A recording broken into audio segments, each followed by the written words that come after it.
Bon, alors ça c'est une petite feuille de lecture que tu n'as pas parce que je n'ai pas, j'ai pas eu le temps de distribuer. Les photocopies étaient prêtes, tu vois, elles sont là.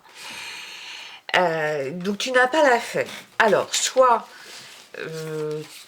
tes parents peuvent la recopier, je vais la mettre en pièce jointe. S'ils ont la chance d'avoir une imprimante, ils pourront te l'imprimer. Et puis, si on ne peut ni la recopier, ni l'imprimer, eh bien écoute, tu vas essayer de la faire avec tes yeux et ta tête. Voilà. Je suis obligée de la faire parce que elle est en rapport avec le son de la semaine, le son G, et ça m'embêterait de la faire plus tard. Alors, cette feuille-là, si tu la fais, ensuite il faut la coller dans le cahier bleu. Tu connais le principe? Ici, j'ai un modèle. Je dois entourer les mots qui sont identiques.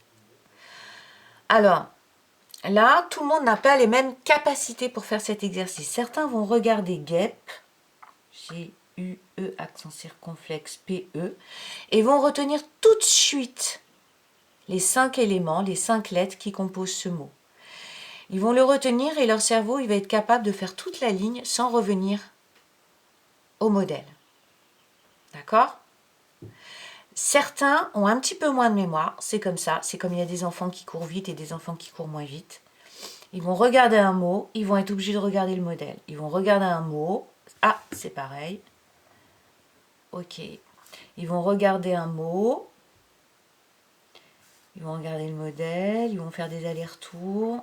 Ok, c'est pareil. Ils vont regarder un mot, ils font des allers-retours. C'est pas pareil. Ils regardent un mot. C'est pareil. Au début, moi, je te conseille de faire pas mal d'allers-retours. Le deuxième mot, c'est guitare. Allez, je fais celui-là avec toi. Donc, je le regarde bien. Je sais qu'il faut G-U-I pour faire le son guitare. Et bien là, j'ai pas G-U-I, j'ai guitare.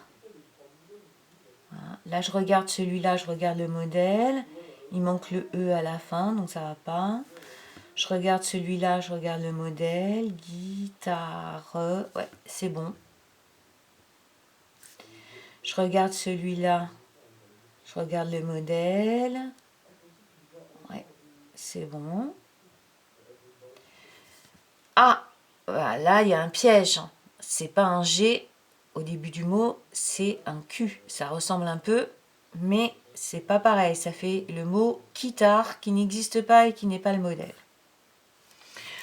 Donc, tu as la même chose à faire avec le mot bague, le mot légumes et le mot gomme.